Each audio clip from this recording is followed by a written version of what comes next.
Hello class 8 students, कैसे हैं आप सब। आई होप आप सब बढ़िया होंगे। तो देखो, अब आपके सामने क्लास 8 है, जिसके बाद आपको सामना करना होगा क्लास 9 का। अब वो सही समय है जब आपको ये पता होना चाहिए कि क्लास 8 में क्या चेंजेस बदलाव हुए हैं पिछले साल।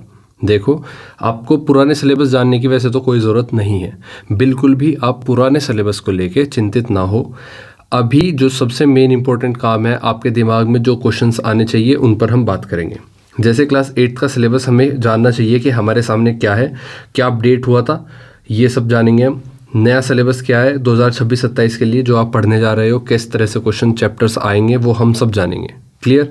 तो अब आपके सामने सबसे बड़े सवाल ये होंगे कि कितना चेंज हुआ है, ठीक है, क्या हार्ड है और क्या ईजी है, ठीक है, और किस पर फोकस करना है। इन 3 सवालों का जवाब हम इस वीडियो में देखेंगे और करेंगे। तो आइए बढ़ते हैं अपनी क्लास 8 के सिलेबस की वीडियो की तरफ। ये वीडियो आपके लिए मोर देन इनफ है, इसके बाद आपको कोई वीडियो देखने की ज़रूरत नहीं है। मैथ्स, साइंस और एसएसटी को हम कवर करेंगे। मैथ्स सिलेबस की अगर हम बात करें तो आपको पता है मैथ्स की अब 2 किताबें हो गई है, एक पार्ट 1 के नाम से और एक पार्ट 2। क्लियर। इनका अपना अपना नाम है। तो पार्ट 1 में जो चैप्टर्स हैं वो देखो, आप आपके सामने मैंने ओल्ड एनसीईआरटी चैप्टर्स भी लिख दिए हैं, लेकिन आप ध्यान दो कि आपको ये याद नहीं करने हैं, बस मैं समझाऊंगा उस हिसाब से मैंने लिखे हैं। तो अब आपके सामने चैप्टर कौन सा आ गया है, a square and a cube. देखो, पहला चैप्टर ही आपका क्या है, स्क्वायर एंड अ क्यूब। लेकिन पुरानी एनसीईआरटी में क्या होता था, squares and square roots, cubes and cube roots. तो ये पूरा एक चैप्टर बनाकर आपके सामने यहाँ पर डाल दिया है, स्क्वायर एंड क्यूब। इसमें टॉपिक कौन से कवर होंगे, squares, square roots, cube, cube roots. देखो, पहले 2 चैप्टर थे, अब ये 1 बना दिया गया है। इस तरह से आपके चेंजेस हुए हैं, और सिर्फ चेंजेस नहीं हुए बल्कि बेहतर तरीके से आपकी एनसीईआरटी बुक बन गई है, आपको पढ़ने में इंटरेस्टिंग लगेगी। Estimating roots, pattern in square, cubes, ये सब आपके सामने आ चुका है। लर्निंग ऑब्जेक्टिव्स क्या होंगे, मतलब कि आपको चैप्टर, देखो चैप्टर पढ़ा आपने, चैप्टर के अंदर सारे टॉपिक कवर किए, उसके बाद जो ऑब्जेक्टिव्स है, लर्निंग ऑब्जेक्टिव्स, मतलब आपको क्या आ जाना चाहिए। चैप्टर पढ़ने के बाद अगर आपको अपना टेस्ट लेना हो कि मुझे चैप्टर आया है या नहीं आया, तो आप वो ये पार्ट देखोगे और जान जाओगे कि हाँ, मुझे ये चैप्टर पढ़कर समझ में आ गया है। जैसे आपको क्या लर्न करना है, ऑब्जेक्टिव्स क्या है आपके, आपको वो क्यों लर्न करना है। देखो, properties of square and cube numbers, find square and cube roots of whole numbers. ये चीज़, ये है लर्निंग ऑब्जेक्टिव, आपको ये आ जाना चाहिए, ठीक है। नेक्स्ट क्वेश्चन चैप्टर है आपका पावर प्ले।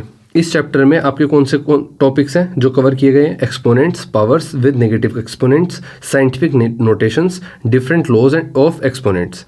तो ये टॉपिक्स पढ़ने के बाद आपको क्या आ जाना चाहिए, ये चीज़ें आ जानी चाहिए। इसमें क्या लिखा है, apply exponents rules in numerical expressions.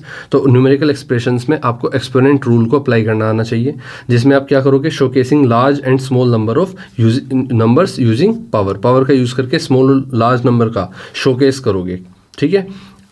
इसी तरह से क्वेश्चन नंबर अपने चैप्टर नंबर 3 पर चलते हैं। A story of numbers, numbers की स्टोरी क्या है, उसमें आप ये टॉपिक्स पढ़ोगे और ये आपको आ जाना चाहिए। क्या आ जाना चाहिए कि आपको फाइंड और क्लासीफाई करना आ जाना चाहिए टाइप्स ऑफ नंबर्स, जैसे कि perform various operations on rational number. तो रेशनल नंबर पर वेरियस ऑपरेशंस परफॉर्म करने आ जाने चाहिए। अच्छा, अब देखो यहाँ पर रेशनल नंबर का पहली बार जिक्र कहाँ हुआ है, 3rd चैप्टर में हुआ है, ठीक है, 3rd चैप्टर में हुआ है। लेकिन हमारा रेशनल नंबर क्या था, 1st चैप्टर था। ओल्ड एनसीईआरटी में 1st चैप्टर था। Linear equation in 1 variable 2nd chapter था। 3rd चैप्टर था अंडरस्टैंडिंग क्वाड्रिलेटरल्स और 4th था data handling. 5th square and square roots, cubes and cube roots 6th chapter था। तो ये 1 2 3 4 5 6, लेकिन यहाँ पर हम ये चीज़ें 3rd चैप्टर तक कवर करके चल रहे हैं। इसका मतलब ये भी नहीं है कि ये हार्ड हो गया है। देखो, जैसे हमने बताया अभी कि यहाँ पर 3rd चैप्टर था अंडरस्टैंडिंग क्वाड्रिलेटरल्स, तो यहाँ पर पूरा चैप्टर है 4th चैप्टर आपका क्वाड्रिलेटरल्स, जिसमें क्या टॉपिक कवर करोगे आप, different types of quadrilaterals, their properties और स्पेशल क्वाड्रिलेटरल्स कैसे होते हैं, ठीक है। और आपको आ क्या जाना चाहिए, आपको आ जाने चाहिए ये पॉइंट्स कि आइडेंटिफाई करना, कंपेयर करना, डिस्टिंग्विश करना क्वाड्रिलेटरल्स को, जैसे कि कैलकुलेट करना एंगल्स को और उनकी प्रॉपर्टी को यूज़ करके। चैप्टर 5 की तरफ बढ़ते हैं। तो इधर हमने क्यूब्स एंड क्यूब रूट्स देखा। इसके बाद कौन से चैप्टर्स थे, comparing quantities, algebraic expressions and identities. Algebraic expression and identities हमने कहाँ पे देख लिया, हमने देखा नंबर प्ले में। फिर मेंसुरेशन था, अब आइए अपने जो अब चैप्टर आपके आ गए हैं, तो 5th चैप्टर होगा आपका नंबर प्ले, जिसमें आप नंबर्स के सारी चीज़ें करोगे, जैसे factors, multiples, divisibility rule, prime and composite number, ये सब पढ़ोगे आप। और प्लेइंग विद नंबर के साथ अलग अलग तरह के गेम जो होते हैं लॉजिकल थिंकिंग पर बेस्ड, वो देखोगे आप। अच्छा, इसमें लर्निंग ऑब्जेक्टिव्स क्या हैं? आपको अप्लाई करने आना चाहिए, डिविजिबिलिटी रूल को अप्लाई करना आना चाहिए, आप प्राइम कंपोजिट नंबर में डिफरेंस क्रिएट करना आना चाहिए, पजल को सोल्व करना आना चाहिए, किससे? नंबर रूल्स को यूज़ करके। सेम इसी तरह से क्वेश्चन अगर चैप्टर 6 पर चलें तो we distribute yet things multiply. इस चैप्टर में आपको पॉइंट्स कॉन्सेप्ट कौन से कवर करने हैं? एल्जेब्रिक एक्सप्रेशंस कवर करना है, identities, multiplication of algebraic expressions and distributive property. तो ये नया चैप्टर है। नया चैप्टर मतलब इसमें थोड़ा एडवांस लेवल का आएगा, लेकिन इसका मतलब ये नहीं है कि कोई चीज़ एडवांस हो गई तो वो हार्ड हो गई। ईजी वे में एडवांस्ड तरीके की चीज़ आपके सामने रखी जाएंगी। ऑब्जेक्टिव्स क्या होंगे? आपको क्या आ जाना चाहिए? एल्जेब्रिक आइडेंटिटीज़ का यूज़ आ जाना चाहिए। किस लिए? सिंप्लीफाई करना, एक्सप्रेशंस को सिंप्लीफाई करने के लिए। अप्लाई करना आना चाहिए डिस्ट्रीब्यूटिव प्रॉपर्टी, किसमें? कैलकुलेशंस में। चैप्टर 7 क्या कहता है आपसे? Proportional reasoning. ये फेज प्रोपोर्शनल रीजनिंग पार्ट 1, इसमें रेशियो एंड प्रोपोर्शन कवर हो जाएगा, direct and inverse in variation cover हो जाएंगी, सॉल्विंग प्रॉब्लम्स इन्वॉल्विंग प्रोपोर्शंस। तो प्रोपोर्शन और रेशियो और प्रोपोर्शन, इस चैप्टर का नाम आप मान लो रेशियो एंड प्रोपोर्शन। क्लियर? ये चैप्टर आपका कवर हो जाएगा। इसके बाद आपको आना क्या चाहिए? आपको रियल लाइफ प्रॉब्लम सोल्व करनी आनी चाहिए रेशियो एंड प्रोपोर्शंस को यूज़ करके। अंडरस्टैंड करना आना चाहिए concept of direct and inverse variation. तो डायरेक्ट एंड इनवर्स वेरिएशन क्या होता है, इसके कॉन्सेप्ट को आपको आ जाना चाहिए।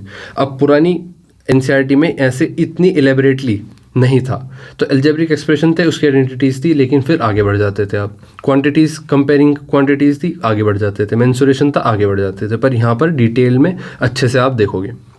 अब बात करते हैं मैथ्स की पार्ट 2 बुक, जो आपकी पार्ट 2 है उस पर बात करते हैं। न्यू एनसीईआरटी के चैप्टर्स आपके सामने रहे, fractions in disguise, the Baudhayana Pythagoras theorem. 3rd chapter है आपका प्रोपोर्शनल रीजनिंग 2, जो हमने यहाँ पर देखा proportional reasoning part 1।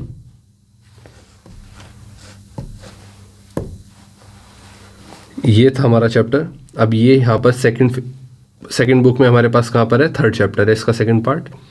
Second book में आपका 4th चैप्टर है एक्सप्लोरिंग सेम ज्योमेट्रिक थीम्स। ठीक है, ज्योमेट्रिक थीम्स को एक्सप्लोर करोगे आप। और ओल्ड एनसीईआरटी में बच्चे कुछ 4-5 चैप्टर ये थे, exponents and powers, direct and inverse proportions, factorisation और इंट्रोडक्शन टू ग्राफ। इसके बाद नई एनसीईआरटी में 5th चैप्टर जो आपका है वो है tales by dots and lines. आप इसका स्क्रीनशॉट ले सकते हो और आप इसको लिख भी सकते हो अपनी कॉपी में। ठीक है, आपको अपना चैप्टर पता होने चाहिए। बुक से पहले आपको अपने चैप्टर्स याद होने चाहिए कि मेरे पास पहली बुक में कौन से चैप्टर है, कौन से कॉन्सेप्ट है। ठीक है, और सेकंड में कौन से है। 5th चैप्टर आपका tales by dots and lines. 6th chapter आपका algebra, play and area. 7th chapter आपका एरिया है। क्लियर? इस तरह से आपकी नई बुक के सारे चैप्टर्स आपके सामने। आपको अब देखो, सबसे पहला चीज़ मैं इन क्वेश्चंस के जवाब दे देता हूँ। कितना चेंज हुआ है? पूरा चेंज हो गया है कंप्लीटली। आप ये मान के चलो कंप्लीटली चेंज हो गया है। ठीक है, मान के चलना है आपको। क्या हार्ड है और क्या इजी? सब चीज़, कोई भी चीज़ हार्ड नहीं है, ना ही कोई चीज़ इजी है, बल्कि हर चीज़ अब क्या हो गई है? इंटरेस्टिंग हो गई है, डीप हो गई है, लॉजिकल हो गई है, प्रैक्टिकल हो गई है। ठीक है, ये सब चीज़ें हो गई है, तो आप इनका ध्यान रखोगे। ये नहीं देखोगे क्या हार्ड है क्या इजी है। ठीक है, एक्सप्लेनेबल हो गई है। तो जो भी चीज़ें हुई हैं वो आपके फ़ायदे के लिए हुई है। किस पर फोकस करना है? आपको कॉन्सेप्ट्स पर फोकस करना है, आपको एनसीईआरटी पर फोकस करना है। पेज बाय पेज आपको एनसीईआरटी पढ़नी है और आपको अपने टीचर की माननी है। बाकी आपको कोई टेंशन लेने की ज़रूरत नहीं है। तो आप अपनी एनसीईआरटी को ऐसे मत मानो कि इसमें चेंजेस हो गए, बल्कि आप ये मानो कि आपके लिए ये बेहतर है और आप इसी के लायक थे, इसलिए आपको ये दी। मान लो आप 7th क्लास से 8th क्लास में आए हैं, पिछली 8th क्लास के जो सीनियर्स थे आपके, जो 9th क्लास में चले गए हैं, उनको जो बुक्स दी गई थी वो उसके लायक थे, उनको अच्छा पढ़ने का मौका नहीं मिला। लेकिन अब आपको बहुत ज़्यादा अच्छा पढ़ने का मौका मिल रहा है, तो आप ये सोचो कि आप इसी के लायक हो और यही आपका वेट, ये बुक्स आपका वेट कर रही थी इतने सालों से। ठीक है, इसके बाद हमने देखा ये मैथ का हमने कवर किया। अब बात करते हैं हम साइंस की। CBSE class 8 science updated syllabus आपके सामने, NCERT syllabus for class 8 science ये रहा। चैप्टर नेम आपके सामने, टॉपिक्स ये रहे जो कवर किए गए हैं। इसी के साथ जो ओल्ड चैप्टर्स थे जो हमारे, अच्छा इसमें मेजर रोल प्ले क्या किया, किस चीज़ पर फोकस किया जा रहा है? फोकस किया जा रहा है आपका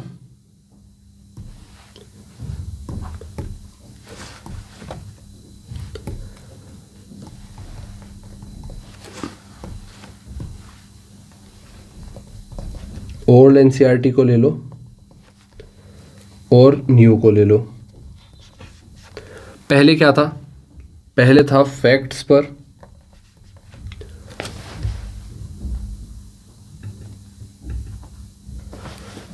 प्लस फॉर्मूला पर, प्लस स्टेप्स पर फोकस था।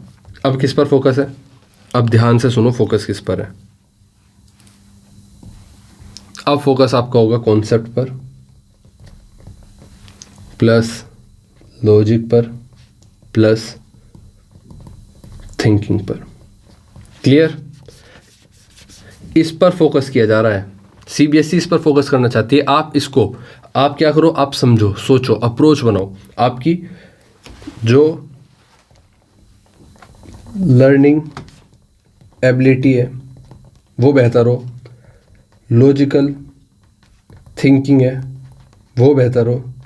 आप जो हमेशा मैं क्वेश्चन पेपर सोल्व कराते हो कहता हूँ कि पेपर को सोल्व करने की अप्रोच, वैसे ही अप्रोच मैटर करती है पेपर में। एनसीईआरटी ने अप्रोच बदल दी है, ठीक है? पहले क्या होता था, फॉर्मूला लगाओ आंसर दो। अब अलग अलग तरीके से अलग अलग चीज़ें देखी जाएंगी, कॉन्सेप्ट्स होंगे, डिफरेंट सिचुएशंस होंगी, उसके बिहाफ पर सिचुएशन बेस्ड क्वेश्चन आएंगे। अब सिचुएशन बेस्ड क्वेश्चंस आपके सामने आएंगे। क्लियर? आइए अब चलते हैं। इसी के साथ ये साइंस का, इस साइंस पर बात करेंगे और फिर ये एसएसटी का, एसएसटी पर बात करेंगे। क्लियर?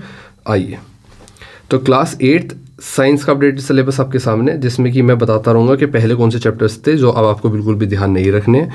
तो आपके सामने इस तरह से चैप्टर फर्स्ट है, exploring the investigative world of science. देखो कितनी बड़ी बात है कि पहले जो चैप्टर था वो क्या था, क्रॉप प्रोडक्शन एंड मैनेजमेंट।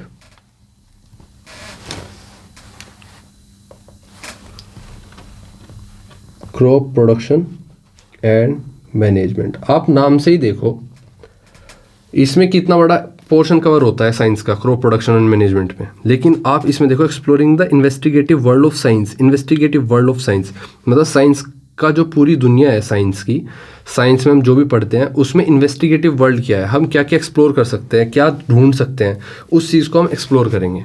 कितनी डीप तरह से आपको चैप्टर 1 दिया गया है, ठीक है? सेकंड चैप्टर पहले क्या था, microorganism friend and foe. Microorganisms friend and foe, ये चैप्टर का नाम था। लेकिन आप खुद देखो, क्या ये अपने आप में बहुत बड़ा चैप्टर हो सकता है? लेकिन सेकंड चैप्टर को देखो, बड़े का मतलब ये नहीं है हार्ड है कि आपको मुश्किल होगी, नहीं, बल्कि आपको ज़्यादा पढ़ने में, ज़्यादा समझने में मज़ा आएगा। सेकंड चैप्टर का नाम यहाँ पर क्या है, the invisible living world beyond our necked आई। कितने प्यारे तरीके से नाम दिए गए। देखो यहाँ पर माइक्रो ऑर्गेनिज्म दिया गया है, मज़ा नहीं आ रहा, समझ में भी नहीं आ रहा माइक्रो ऑर्गेनिज्म होते क्या हैं, ठीक है? माइक्रो से छोटे, ऑर्गेनिज्म से बड़े। माइक्रो का मतलब है वो बिल्कुल माइक्रो, छोटे से छोटा, जो आप आंखों से नहीं देख सकते। ऑर्गेनिज्म का मतलब है वो ऑर्गेनिज्म। माइक्रो ऑर्गेनिज्म वो ऑर्गेनिज्म्स हैं जो हम आंखों से नहीं देख सकते। ये मुझे एक्सप्लेन करना पड़ा, लेकिन यहाँ पर चैप्टर का नाम ही द इनविजिबल लिविंग वर्ल्ड, वो दुनिया जो हमें नहीं दिखती, आपकी आंखों के सामने। जैसे आपके हाथों पे कीटाणु है मान लो, ठीक है, बैक्टीरिया है, लेकिन आपको दिख नहीं रहे, तो वो एक दुनिया है जो हम आंखों से नहीं देख पा रहे। चैप्टर का नाम ही इतना प्यारा है कि the invisible living world beyond our necked आई, हम अपनी नंगी आंखों से वो नहीं देख सकते। उसमें आप सेल पढ़ोगे, लेवल ऑफ ऑर्गेनाइजेशंस पढ़ोगे, बॉडी ऑफ लिविंग ऑर्गेनिज्म्स पढ़ोगे, माइक्रो ऑर्गेनिज्म पढ़ोगे, माइक्रोब्स पढ़ोगे, consider to be a basic unit of life, basic unit of life. तो इंटरेस्टिंग वे में बता दिया गया है। पहले क्या था, सिर्फ micro organisms and friend and foe. Same इसी तरह से थर्ड चैप्टर की तरफ आए तो पहले क्या था, कोल एंड पेट्रोलियम। और अब बात करें हेल्थ द अल्टीमेट ट्रेजर, जो हेल्थ है वो अल्टीमेट ट्रेजर है। इसके साथ health, is it more than not falling sick, क्या ये हेल्थ अपने आप में सिर्फ बीमार ना पड़ने से बड़ी चीज़ है। देखो चैप्टर के नाम, कॉन्सेप्ट के नाम ही कितना डिटेल्ड है, मतलब आपको सोचने पर मजबूर करने वाले हैं। इस तरह से आपका दिमाग खुलेगा और आप बेहतर परफॉर्म कर पाओगे, आगे चलकर बेहतर नंबर ला पाओगे स्कूल में, ठीक है। How can we say healthy, healthy क्या होता है। How do we know that we are unwell, हम ठीक क्यों नहीं फील कर रहे, उसमें क्या क्या चीज़ें आ सकती है, ठीक है। कोजेज़ क्या, डिजीज़ के कोजेज़ और टाइप्स क्या हो सकते हैं, प्रिवेंशन क्या हो सकती है, कंट्रोल क्या हो सकता है डिजीज़ का। चैप्टर 4 देखते हैं, electricity, magnetic and heating effect. तो इलेक्ट्रिसिटी क्या होती है, उसमें मैग्नेटिक और हीटिंग इफेक्ट क्या है वो देखते हैं। पहले क्या था, पहले आपका चैप्टर था कंबशन एंड फ्लेम। आप खुद देखो, मैं ये चैप्टर इसलिए नहीं बता रहा कि आपको याद करना है पूरा एनसीईआरटी के, बस आपको क्या करना है, आपको कंपेयर करना है कितना आपको इंटरेस्टिंगली चीज़ें दी गई हैं कि आप डरो ना। जैसे यूट्यूब पर आप और भी वीडियोस देख रहे होंगे तो आप डर रहे हो कि क्यों हार्ड हो गया है, क्या हो गया है, बाकी टीचर्स भी पता नहीं क्या क्या बता रहे हैं, तो उस हिसाब से मैं आपको माइंडसेट चेंज करना चाह रहा हूँ। 5th चैप्टर आपका क्या है, एक्सप्लोरिंग फोर्सेस। इसमें फोर्स के बारे में देखो, यहाँ पे सिर्फ क्या, पहले चैप्टर क्या था, पहले चैप्टर का नाम था जो हमारा conservation of plants and animals के बाद जो फोर्स की बात करता था वो चैप्टर था force and pressure, force and pressure. लेकिन क्या यहाँ पर सिर्फ फोर्स एंड प्रेशर का नहीं, यहाँ पर कहा गया है कि फोर्सेस को हम एक्सप्लोर करेंगे, हम फोर्सेस को अप्लाई करके देखेंगे, हम देखेंगे फोर्सेस के साथ क्या क्या चीज़ें हो सकती है, अपने आप में फोर्स क्या चीज़ है, एक्सप्लोर करेंगे उसको, उसके बाद आपको पता चलेगा कि इसमें है क्या, है ना। तो आप ऐसा नहीं कर सकते कि चैप्टर का नाम पढ़ के, पहले ओल्ड एनसीईआरटी के चैप्टर्स का नाम पढ़ के आप ये नहीं देख सकते कि ये चैप्टर क्या बता रहा होगा। लेकिन अब चैप्टर का नाम भी अगर आपको याद है ना तो आप आइडिया लगा लोगे उसमें है क्या, है ना। मैं ये कहने की कोशिश कर रहा हूँ, कई बार हम बच्चे के नाम से उसके बारे में पता नहीं लगा पाते, लेकिन जैसे ही हमें उसके बारे में थोड़ी सी और जानकारी मिलती है हम जज कर लेते हैं। वैसे ही चैप्टर का नाम इतना एक्सप्रेसिव है कि हम जज कर सकते हैं, ठीक है। यहाँ पर फोर्सेस को एक्सप्लोर करेंगे। 6th चैप्टर में pressure, winds, storm and cyclones को करेंगे। प्रेशर क्या है, विंड्स क्या है, स्टॉर्म्स क्या है, साइक्लोन्स क्या है, ठीक है। चैप्टर 7 में क्या करेंगे, particulate nature of matter. Matter, nature का मैटर मतलब उसको बिल्कुल डिटेल में जाएंगे कि नेचर का जो मैटर है, मैटर का जो बेसिकली नेचर है, मैटर अपने आप में क्या है ना, इसका नेचर क्या है, इसको डिटेल खोल देंगे बिल्कुल, इसको बिल्कुल चीथड़े उड़ा देंगे इसके, इस तरह से दिया गया है, ठीक है। Particulate nature of matter. फिर इसके बाद amazing world of solute, solvents and solutions. देखो पहले क्या था आपका चैप्टर का नाम, पहले आपका चैप्टर का नाम था जो इससे रिलेट करता था conservation of plants and coal, force and pressure, friction, sound, chemical effects of electricity, current, some nature. देखो chemical effects of electric current, यहाँ पर नाम क्या हुआ, यहाँ पर नाम क्या हुआ था, electricity, magnetic and heating effect, ठीक है। तोड़ दिया उस चीज़ को। एक्सप्लोरिंग फोर्सेस को तोड़ा हमने, प्रेशर, विंड्स, स्टॉर्म, साइक्लोन्स, और पहले चैप्टर का नाम क्या था, फोर्स एंड प्रेशर, ठीक है। अब कहाँ पर आ गए हम, अब आ गए हम amazing world of solute, solvents and solutions. ये कभी भी बच्चे समझ ही नहीं पाते, पूरी 9, 10, 11, 12 तक के बच्चे। मैंने ऐसे भी बच्चे देखे हैं जो 12th में आ गए हैं लेकिन उनको ये नहीं पता सॉल्वेंट और सोल्यूट्स में फ़र्क क्या है, सोल्यूट्स सॉल्वेंट कैसे बनते हैं और सॉल्वेंट सोल्यूट कैसे बनते हैं, लेकिन आपको 8th क्लास में पता चल जाएगा, ठीक है। लाइट, मिरर्स एंड लेंसेज आपको समझ में आ जाएगा क्या होता है, ठीक है। इसके बाद बात करें keeping time with skies, skies के साथ टाइम बिताना, मून के साथ, ठीक है। अपीयरेंस, चेंज एंड वाई, क्यों चीज़ें बदलती हैं आसमान में दिखने वाली। हम समय कहाँ पर बिताएंगे, चैप्टर का नाम ही है कि हम समय बिताएंगे आसमान के साथ, आसमान में होने वाली चीज़ों के बारे में बात करेंगे। कैलेंडर्स कैसे एग्जिस्टेंस में आए, अपीयरेंस, चेंज, ठीक है, एंड वाई, क्यों चीज़ों की अपीयरेंस होती है, क्यों हमें दिखती हैं और क्यों वो गायब हो जाता है, ठीक है। अलग अलग एस्ट्रोनॉमिकल फिनोमेना पर बात करेंगे। तो इस तरह से हम नेक्स्ट चैप्टर देखेंगे अपना how nature works in harmony, कैसे नेचर वर्क करता है हार्मनी में। अर्थ अ यूनिक प्लेनेट, क्यों अर्थ एक यूनिक प्लेनेट है। What makes the earth suitable for life, मतलब आपको लगेगा नहीं आप साइंस पढ़ रहे, आपको ऐसे नहीं लगेगा आप स्कूल का कोई सब्जेक्ट पढ़ रहे हो, बल्कि आपको लगेगा आप डिस्कवरी पर कुछ देख रहे हो, नेशनल ज्योग्राफी पर कुछ देख रहे हो, कोई शो आ गया है, अगर आपका टीचर अच्छा होगा ना तो आपको इस तरह से पढ़ाएगा कि आपको मज़ा आ जाएगा पढ़ने में, आपको इमेजिनेशन में मज़ा आ जाएगा, सोच सोच कर मज़ा आ जाएगा। अच्छा, आसमान में चांद सिर्फ एक तरफ से क्यों दिखता है, पीछे से क्यों नहीं दिखता, हमेशा सूरज इतनी दूरी पर होने के बावजूद भी रोशनी यहाँ तक कैसे आती है, क्यों अर्थ एक यूनिक प्लेनेट है, क्यों इस पर लाइफ क्यों है, हमारे जैसे लोग मार्स पर क्यों नहीं है, ये सब चीज़ें पढ़ोगे आप, मज़ा आ जाएगा। ठीक है, साइंस कवर किया हमने, ये सारे चैप्टर्स आपके हैं, स्क्रीनशॉट या आप नोट कर सकते हो। अब आते हैं सोशल साइंस पर। ओल्ड एनसीईआरटी के 3 बुक हुआ करती थी। ठीक है, अब 3 बुक हुआ करती थी तो 3 अपडेट कौन सी है पहले देखते हैं। एक अपडेट कि न्यू एनसीईआरटी क्लास 8 की सोशल साइंस की जो टेक्स्ट बुक है जिसका नाम है exploring society India and beyond part 1, वो रिलीज़ हो गई है। पार्ट 2 का हम सब वेट कर रहे हैं। ठीक है, तो अभी बात किस पर करेंगे, सिर्फ पार्ट 1 पर हम डिस्कशन करेंगे।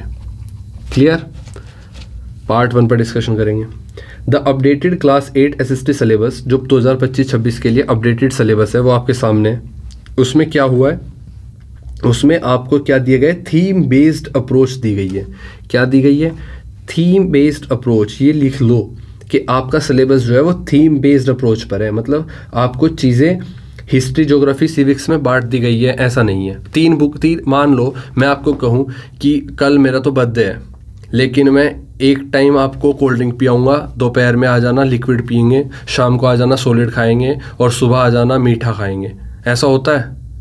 मैं आपको समझाने लगूं कि देखो आसमान में जाने के 3 रास्ते हैं, 3 तरीके हैं, एक आप पंखों से उड़ के जा सकते हो, एक आप, मैं आपको ऐसे क्यों नहीं बता सकता कि हमें ऊपर जाना है तो हमें अपने आप को ऊपर ले जाने के लिए कुछ भी करना हो, कोई भी तरीका हो, हम ऊपर जाएंगे तो मैं हवा में उठ जाऊंगा। वैसे ही जब आप पढ़ते हो हिस्ट्री, सिविक्स, ज्योग्राफी, तो जब मैं आपसे कहता हूँ 10 साल पहले ये हुआ था तो आपको 10 साल पहले की ज्योग्राफी क्यों नहीं पढ़ाई जाती साथ के साथ, सब चीज़ें अलग अलग पढ़ाते हो तो दिमाग ख़राब हो जाता है। 3 बुक में इतने सोचो, 3 बुक में इतने सारे चैप्टर्स थे, 1 2 3 4 5 6 7 8। फर्स्ट बुक में 8 चैप्टर, 1 2 3 4 5 6 7 8 9। सेकंड बुक में 9 चैप्टर, 1 2 3 4 5 6। थर्ड बुक में 6 चैप्टर। इतने चैप्टर्स थे, इतनी चीज़ों में बांट दिया था। अब ये पूरी चीज़, अब ये जितना भी सारा है ये कितने में कर दिया, सिर्फ ये सारा मिलाकर 2 बुक में कर दिया है। और पहली बुक में सिर्फ कितने चैप्टर्स हैं, 7 चैप्टर्स हैं। सोचो आप, पार्ट 1 बुक में सिर्फ 7 चैप्टर हैं ये, ठीक है। और ये क्या कर दिया गया है, थीम बेस्ड बना दिया गया है, थीम बेस्ड अप्रोच है। पहले क्या अप्रोच थी, सब्जेक्ट वाइज अप्रोच थी, सब्जेक्ट वाइज डिवीजन था। सिविक्स एक साथ, हिस्ट्री एक तरफ, ठीक है, ज्योग्राफी एक तरफ,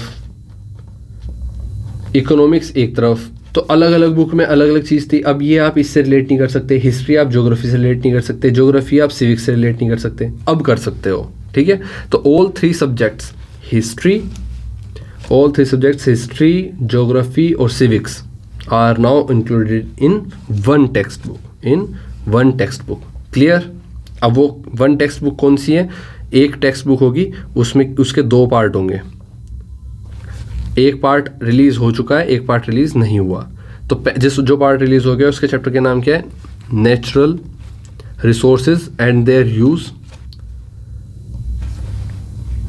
reshaping India's political map, the rise of the Marathas, देखो मराठाज के बारे में पर्टिकुलर चैप्टर है, colonial era in India, universal franchise and India's electoral system, the parliamentary system, legislature and executive, factors of production. इस तरह से आपको डिटेल में और कम चैप्टर्स में मिक्स करके स्टोरी के रूप में अच्छे से दिया गया है। अब क्लास 8 को मैं बताना चाहूँगा कि क्लास 8 की एसएसटी हम स्टार्ट कर रहे हैं यूट्यूब पर free, chapter wise page bye page हम पढ़ेंगे। तो आपके लिए एक बिग अपडेट है, मैं आपको बता रहा हूँ कि class 7th and 8th SST page bye page मैं आपको पढ़ाने वाला हूँ एज अ ट्यूटर। तो आपको कोई ट्यूशन लगाने की ज़रूरत नहीं है, आप चैनल को सब्सक्राइब कर लो अगर पर्टिकुलर SST के लिए करना चाहते हो, और बाकी maths, English, reasoning, Hindi, science, सब के बारे में सब चीज़ें आती रहेंगी। उनके जो मोस्ट इंपॉर्टेंट कॉन्सेप्ट्स हैं, मोस्ट इंपॉर्टेंट टॉपिक्स हैं, उनकी वीडियोस आती रहेंगी। ठीक है, तो मेरा मकसद यही था कि आपको क्लास 8 का सिलेबस जो चेंज हुआ है, जो नया आया है, जो 25-26 के लिए तैयार आपके सामने है, वो उसके साथ आप थोड़ा फेमिलियर हो जाओ, आपके दिमाग में डर ना बैठे और आपको कोई और वीडियो देखने की ज़रूरत ना पड़े। मिलते हैं आपसे आपकी क्लास के बाकी मेन और इम्पोर्टेंट कॉन्सेप्ट्स को सोल्व करते हुए। तब तक के लिए बाय बाय दोस्तों, और कमेंट्स में अपना रिव्यू दे देना कि और क्या चाहिए और क्या ज़रूरत है और किस तरह के कॉन्सेप्ट्स आप देख पा रहे हो, है ना, आपको कैसा मज़ा आ रहा है क्लास 8 में आके। मिलते हैं, bye bye, all the best for your upcoming session.